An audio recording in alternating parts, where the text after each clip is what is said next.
Is your LG TV lagging, freezing, running slow, or are apps crashing when you try to open them? Don't do a factory reset just yet because a simple power cycle will fix your problems. In this video, I'm going to show you exactly how to power cycle and fully restart your LG Smart TV. So make sure you watch until the end. Let's start by turning off your LG TV using your remote.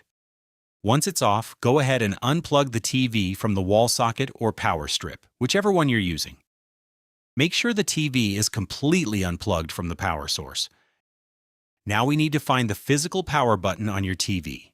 On most LG models, it's located at the bottom center, but on your model, it might be on the bottom left or bottom right corner. In my case, it's located just under the LG logo. Once you find your power button, press and hold it for 30 seconds or more. This step is very important because it drains all the remaining electricity from your TV.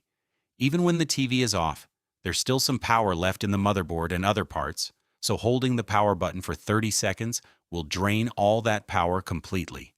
After 30 seconds, you can let go of the button. Now here's the key part.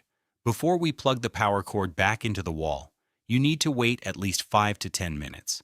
I recommend waiting the full 10 minutes for best results. This waiting period allows your TV to completely reset itself. While we're talking about plugging it back in, here's a quick tip. Try not to use a power strip, because that can sometimes cause problems.